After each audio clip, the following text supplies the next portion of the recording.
Welcome to this week's edition of New York Now. I'm Dan Clark. A huge decision on the future of New York's food and farming industry and its workers is now in the hands of the Hochul administration. The state wage board finally issued a report this week recommending that farm workers in New York earn overtime pay after 40 hours instead of the current 60 hours. And now a final decision will be up to the State Department of Labor, which has until late October to either accept or reject the wage board's recommendation. If it's accepted, the change would be phased in over the next decade.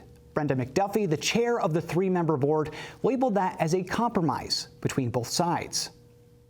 We believe that this decision protects the right of farm laborers while taking in account the needs of farmers. But farmers do not see it that way. They say they cannot afford to pay more in overtime and won't be able to in 10 years either. And they're worried that if they have to cut workers to 40 hours a week, some might look for work in other states where they might get more hours. David Fisher, the current head of the New York Farm Bureau, served on the wage board as well and was the sole vote against a lower overtime threshold. I voted to oppose the wage board report on the overtime threshold because it's not a full and accurate depiction of the data and testimony gathered during the 2-year-long process. This includes lack of significant economic data as well as detailed testimony from farmers, farm workers, and ag experts. Workers' rights groups and union advocates disagree and see it as a human rights issue. They say that many workers don't want to work more than 40 hours, and that if they do, they want overtime to do it. They also point to a new tax credit passed in this year's state budget that's promised to reimburse farmers for new overtime costs. Emma Krejci is from the Workers' Justice Center of New York.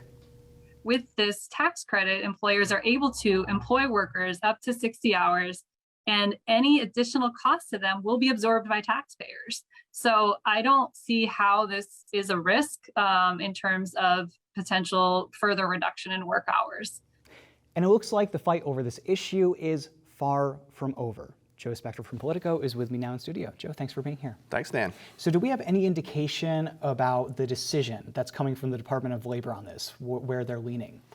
Well, okay, so this is, so let's go backwards, right? So in 2019, they passed this law that would create this board under the Cuomo administration, and now the report that recommends going to 40 hours when you get overtime. And again, we should note, you don't still snap your fingers and it starts tomorrow. This is over a decade. Right. And the first installation of that would be to drop it 4 hours by 2024. Yes. So, and then and it's 4 hours every other year until 2032. So we're a long way. So we come back in a decade, Dan, we could talk about the final implementation of this piece. But, the board votes 2-1 to support the recommendations of their board, and now it goes to Roberta Reardon, the labor commissioner, who is an appointee of the governor.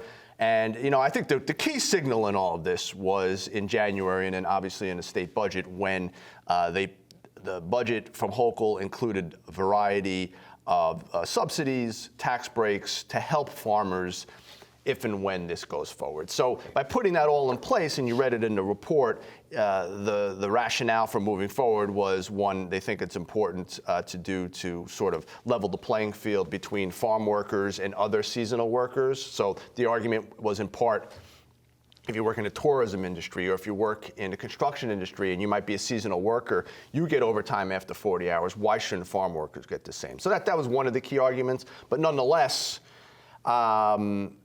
you'd be surprised if these things. I'm wondering so they have the recommendation that's going to the labor commissioner. She can accept or reject it. I'm assuming the governor is going to get involved in some way. What I really want to nail down with our audience is that Roberta Reardon, the labor commissioner, is not an independent body. She is part of the governor's cabinet. So I have to assume she would make this decision in consultation with the governor.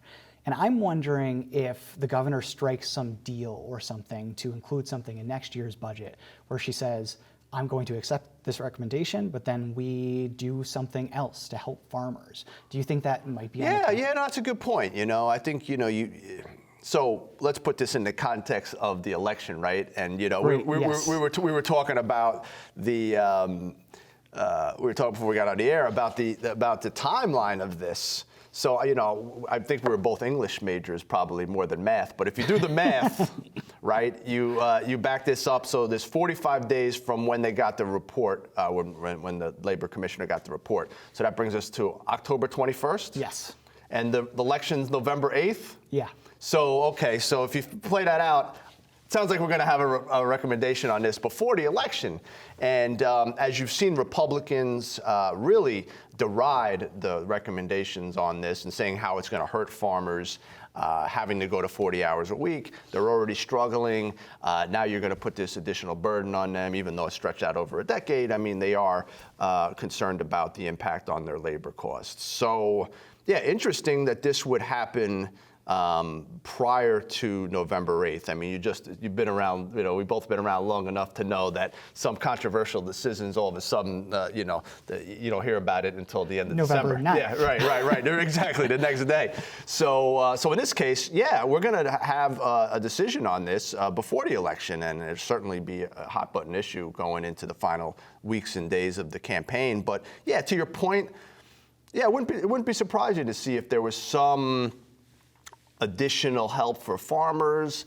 Maybe there's some other changes that could be made that could assuage some of the concerns that was raised by the head of the Farm Bureau, who was on the panel and who was the one no vote. Some of the concerns are that not only is it going to raise costs, but it's going to be hard for them. One of the things that they've noted was like, okay, maybe other industries get overtime after 40 hours, but you're not taking into account some of the other things that we provide. They often provide housing, food, other things that help the farm workers who are largely minorities, and in most cases Latino, help them on the farms. But then the supporters will say, yeah, but they should get paid overtime after 40 hours a week. For them, I think it's a human rights issue more than anything, and For a workers' 100%. rights issue. So we are out of time, unfortunately. I covered this extensively, and I could talk about it for a full hour. Yeah, no, it's a really interesting issue, and you got to remember, right? New York is one of the largest agricultural states in the country. Whether it's dairy farms or milk, apples. So it's a big industry, and it's a big decision. It is. We'll have to see what happens. Joe Spector from Politico, thank you so much.